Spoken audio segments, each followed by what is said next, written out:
Hello, I'm the Resolute Cartographer, and this is the story of what happened in Morgantown. In Fallout 76, likely the second town you're going to come across is Morgantown, West Virginia, while en route to the responders' headquarters located in the Morgantown Airport. Morgantown in the game world shares a few similarities with the real-world version of the city, but there are several differences. In this video, I'll go over the real-world history of the city, and then move on to what Morgantown was like in the Fallout universe, up to the Great War and beyond. Morgantown is situated in the valley that straddles the Monongahela River. The region was contested by the British and the French and their Native American allies during the 7 Years' War, the war we refer to as the French and Indian War here in the United States. After 1763, with the signing of the Treaty of Paris, the French relinquished their claim on the territory to the British, but their native allies continued to fight on without them for many years. In 1772, Zackquill Morgan founded a homestead in the area. Morgan served in both the 7 Years' War and the American Revolution. In 1783, the now Colonel Morgan commissioned a survey of the land for its division into streets and lots. Morgan received a certificate giving him lawful control of 400 acres of land in the area, and in 1785 the Virginia General Assembly appropriated 50 acres for Morgantown. In 1838, with a population near 700, Morgantown was incorporated by the Virginia General Assembly. On June 20th, 1863, Morgantown became part of the new state of West Virginia. The real-world population of Morgantown is thought to be around 31,000, with a metro area population of about 137,000 plus. It's always difficult to gauge the population of in-game cities and regions as they're all truncated, but I would have to guess that the population of the Fallout universe would be similar or higher, just with general population growth. The real-world and game versions are both home to Morgantown High School, the top-rated school in the state in the real world, and Vault 76 Overseer's alma mater in the game. The Overseer also graduated from Vault-Tec University, originally the real-world West Virginia University, before it was bought out by the Vault-Tec Corporation. Due to the real-world geography issues, West Virginia University had to be expanded into 3 separate campuses linked by an element of both worlds, the Morgantown Personal Rapid Transit. In researching Morgantown, I've found the in-game transit system to be only loosely based on the real-world PRT, and the game version is more of a monorail system. Well, the PRT is a type of transportation I'd never heard of before. The Morgantown PRT was built in the 1970s and is not a monorail or an L train or anything like that, but is instead a series of 73 separate driverless cars, each capable of holding 20 people, traveling down a concrete guideway at about 30 miles per hour.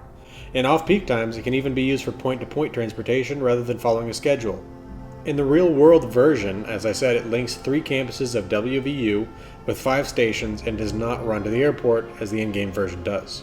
I will also note that the real-world airport is east of the city rather than northwest as we find in the game, but the biggest difference is the topography of the area between the 2 versions, and that comes mostly from the river. The in-game river flows southwest towards Flatwoods in one direction and southeast towards Lake Somerville in the other. The real-world Monongahela River flows north about 75 to 80 miles before joining the Allegheny to form the Ohio River at Pittsburgh. That's right, Morgantown is not that far from the pit. With that out of the way though, let's move off the similarities and differences between real-world and in-game Morgantown and talk more about in-game Morgantown. The city can be divided into 5 different regions: the north, the east, the south, the west, and the central. Let's detail each one in the order previously listed. The northern part of Morgantown contains 15 houses, some apartments, Fraternity Row, Morgantown High School, and a Red Rocket gas station. It also technically contains the airport and the rail station, but we'll detail the specifics of those areas in a different video as there's a lot to go over, and our main goal here is to detail the history of the city of Morgantown itself. The eastern part of Morgantown contains 7 houses, multiple apartment buildings, a Fallon's department store, some office buildings, a pharmacy, a deli, and the main camps of the street and roof houses, groups we'll cover in a moment. The southern end of Morgantown is fairly dense with 14 houses, a super-duper mart, restaurants, Big Al's Tattoo Parlor, with the Nuka Shine Speakeasy beneath it, office buildings, apartment buildings, a post office, a barber shop, a bookstore, a pub, a liquor store, a hardware store, a pharmacy, a bank, a Slocum's Joe, a farm, and a park and ride. The western side of Morgantown is home to Morgantown Rail Yard at the far western end and a Robco bot stop. The Portside Pub, home to the world's cheapest shrimp at $1 a pound, in a world where you have to buy a dozen donuts for 30, 3 warehouses, and Mama Dolce's with the underground Fujinia intelligence base beneath it. In the center of Morgantown, you can find 10 houses, shops, many of which have apartments above them, Standalone apartment buildings, restaurants, a grocery store, a tobacconist, a bank, a law office, a bookstore, 2 riverfront warehouses, a parking garage, a post office, that's right, there are 2 post offices in Morgantown, a pawn shop, a bar, another pharmacy, 2 Slocum's Joes, and several rooftop camps. The aforementioned Morgantown Monorail has 4 stations: the Airport Station, North Station, VTU Station, and South Station. In the years before the war, Morgantown was a bustling college town. One of the few areas of West Virginia to show real growth thanks to VTU. Students arrived from all over the country and surrounding region, including the overseer of Vault 76, responder Dasa Ben-Ami, the children of notable families like Senator Sam Blackwell's daughter and Liam Hornwright. Vault designers and overseers in training, along with other future Vault staff, were trained within the remodeled halls of the WVU, as Vault-Tec methodically replaced a typical curriculum with their own courses. The students of the university lived in areas across the city, from a concentration in Fraternity Row to the city's apartments, driving up the cost of living. There was a tension between the local population and the students due to the wealth the students brought in. While welcomed by the landlords and business owners who had their pockets filled, long-term residents watched as their town became unrecognizable and struggled with increased costs of rent and transportation in the booming city. The university-based economy kept the city safe from automation protests that wrecked the other cities in the region, though. As October 23, 2077 dawned, Morgantown High School was hosting a Halloween party. The occupants of the Pike Avenue House were in their usual post-party stupor, continuing their long tradition of partying every day in spite of a recently delivered eviction notice. The Edisi Epsilon Tau House was celebrating the opening of the Nukashan Speakeasy. The staff of the secret Chinese intelligence base were continuing their work, fruitless work in the field of stealth tech, and comical work in the field of liberator robots, all while oblivious to the true mission of their base. Many of the town's residents lounged on their porches, enjoying the mild October morning. The peace and calm of the morning was ended by the sound of the civil defense sirens screaming out across the city. A small military convoy drove into town with one of the APCs careening out of control through a sound barrier and into a nearby neighborhood. One jeep drove to the top of the garage attached to the North Station of the Morgantown Monorail. At 9:47 a.m., the silhouette of the mountains was outlined sharply as if a second sun was ignited in the sky to the east, and the light flashed again in short succession. Clocks across Appalachia abruptly stopped as the electrical systems arced, shocking people nearby and igniting fires. As the light dimmed, the earth began to shake violently. Cracks split the earth and landslides shifted masses of rock and soil. The tectonic plates across the globe slipped, rose, and fell. The force of thousands of nuclear and thermonuclear bombs shattered the very surface of the planet.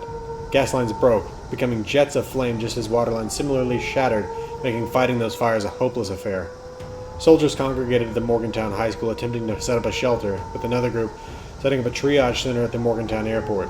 The soldiers at the central garage found the monorail now powerless with a broken track and unsalvageable. The sky darkened with black clouds of radioactive ash. Pyroclastic lightning cracked the sky. Ash and debris, fallout, began to fall across the city, followed closely by warm, fat, dark drops of rain. Many accepted this as the end of the world and sat down for one last drink, while others grabbed everything they could carry and found whatever shelter they could. As the fires outside died in the black rain, the air began to cool. The ash-clogged sky blocking out the heat of the sun, those in shelters would now have to outlast the nuclear winter. In early 2078, as the rations began to run out, survivors emerged into the ruins. Over the coming weeks, the students of the VTU joined small groups controlling segments of land and were led by former overseer candidates. In late March, Chief Mayfield, the head of the police contingent of the responders, attempted to restore order to Morgantown, enacting a curfew. When the student body ignored the curfew and continued to loot the supplies they required to survive, the responders under Mayfield opened fire on the students. This issue was brought to the attention of the Charleston Emergency Government on March 29, 2078 by Melody Larkin, the future head of their fire breathers. Whether killed in action or ordered out of Morgantown, Mayfield's responders left Morgantown in the hands of the student houses. Over the first year of the post-apocalypse, many died from starvation, thirst, sickness, and animal attacks. Among the small groups in Morgantown, there existed 2 large groups, the Street House and the Roof House. The Street House controlled the streets, while the Roof House controlled the rooftops and monorail. The Street House made their headquarters in the intersection in front of Fallon's department store, while the Roof House set up their HQ on top of the neighboring delicatessen and pharmacy. These 2 groups lived in an uneasy peace that eroded as the radiation medication started to run low. One day, as the houses were struggling for a stash of Radaway at the local pharmacy, one student drew a gun and murdered another, sparking the house war. The house war ran for some time, with the street house laying siege to the roof house. They believed they had them pinned down. They believed that before too long the roof house would run out of supplies and capitulate. They couldn't understand how the roof house continued to be so well stocked, as the trapped students mocked them by dropping empty food boxes on the besiegers. The street house attempted to storm the rooftops only to fall into traps, losing many fighters in brutal fashion. They didn't know that the roof house was sneaking into their supply caches through adjacent apartments and stealing their supplies. As the fight dragged on, the radiation medications were dwindling, and the roof house began to realize the long-term prospects for Morgantown were grim. Believing the street house saw the same end, they attempted to make peace with their former arch-rivals. Unfortunately for the people of the roof house, they didn't realize the rage they'd stoked through the war and were slaughtered by the street house. In the aftermath of the house war, the street house broke up. As radiation meds dried up, some of the students fled to less green pastures. Those who remained died off, or ghoulified until the town was effectively unsettled. During this unsettling, the Fujinia intelligence base beneath Mama Dolce's continued to operate. Within the halls of the base, the Chinese remnant forces were waiting for orders from the party, but they would never see their comrades. Instead, they would fall to a capable agent of the Enclave, but that's a story for a different time. Morgantown would remain unsettled until late 2082, early 2083, when refugees at the Christmas flood of 2082 arrived. While the Charleston emergency government didn't survive the flood, the responders limped into Morgantown and made the airport their new headquarters. It was here that Dasa Ben-Ami met Delbert Winters, as the Flatwoods Reverend was collecting flowers to make tea. Over the next 14 years, the responders rebuilt their ranks and reoccupied Morgantown. In the years between the departure of Chief Mayfield and the responders' return, a raider gang, the dreaded Cannibal Gourmands, set up their headquarters in the nearby Bolton Greens. Sanjay Kumar, the responders' chief engineer, took a lead role in both restoring Mama Dolce's food plant and securing safe rooms to keep Morgantown supplies safe from the raiders. While the responders and the Appalachian Brotherhood of Steel had made contact in 2078 and had worked cooperatively over the years, as January 2094 rolled around, the relationship changed. The Brotherhood began pulling their forces away from guarding trade routes. They demanded assistance from the responders in the form of supplies, and even began to recruit from their ranks, claiming an apocalyptic threat in the far-off Cranberry Bog. The supposed giant bats the Brotherhood called Scorched Beasts, or Sierra Bravos, strained credulity for the responders, who resented the requisitioning of their supplies for an unseen threat when they were battling raiders and super mutants every day. And now, they were the sole protectors of the trade routes they had shared jurisdiction of. Not to mention there were hordes of these small Chinese robots that had appeared without warning. Relations had deteriorated so badly that when the Brotherhood needed to analyze Scorched Beast DNA, they had to sneak into the VTU, as it lay within responder territory and they were not welcome there. On October 13th, 2095, a message was broadcast across Appalachia. Defiance has fallen. I can hardly imagine the fear that must have swept through Morgantown. The Brotherhood and the responders were not good friends by this point, but the power armor-clad Paladin and Knights of the Brotherhood were the most formidable force in Appalachia, and they had fallen. The threat posed by the Scorched Beast was immediately apparent when huge black silhouettes started crossing the sky. Not long after Fort Defiance, the responders learned of the fall of Harpers Ferry. The Free States were broken. The responders created their shock troops, the fire breathers, in the wake of these events. From the fall of Harpers Ferry on, the responders adapted to this new threat fast. When they first encountered the Scorch Plague, they adapted their tactics. They tried as best as they could to adapt to the threat. Maria Chavez, the head of the responders, sent scouts out to observe Vault 76, hoping desperately that the vault would open. At Morgantown Airport, the responders created a quarantine area where they burned the bodies of the Scorched, trying to halt the spread of the disease. The fire breathers set to work trying to hold the line against the Scorched. The hordes of the Scorched seemed to be stopped by the ridge of mountains that separated Morgantown and responder territory from the mire in the Cranberry Bog, allowing the fire breathers to hold choke points like Big Bend Tunnel. As a new force manned the front line, Dr. Claire Hudson worked to find an inoculation for the Scorch Plague. On July 6, 2096, Dr. Hudson relocated from Morgantown Airport to AVR Medical in Charleston. Over the next 4 months, she struggled valiantly to save the people of Appalachia, dodging Scorched attacks and waiting desperately for deliveries from responders' caravans that became more and more infrequent. In November 2096, the sky over Morgantown began to blacken again. Not with pyroclastic clouds this time, but with Scorched Beasts. Maria Chavez sent out a frantic call for help. She watched the Scorched Beasts circling out of range and realized they were just waiting for the legions of the Scorched to arrive. After all, the fire breathers' plan to blow Big Bend Tunnel had failed. The strongest troops the responders had fallen in a last-ditch attempt to stem the tide of these shambling abominations, and those legions of Scorched were on their way. On November 7th, 2096, with an inoculation made impossible by a lack of resources, Dr. Hudson heeded the call of Maria Chavez and departed AVR Medical.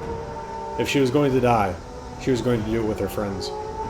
We don't know the exact date that Morgantown fell, but I think it's safe to say the responders didn't outlast 2096. The next time Morgantown would see an unmutated human was October 23, 2102, when the overseer of Vault 76 would return to the town she spent much of her teenage years and early 20s in. What will be the course of Morgantown now? We'll just have to wait and see. This has been the Irresolute Cartographer. If you want to see more videos in this series, hit the subscribe button. If you want to get notifications as to when they become available, hit the notification bell icon. If you liked it, hit the like button. If you have any comments or questions, leave them for me and I'll try to get back to you. And I hope to see everybody again next time. Thanks for watching.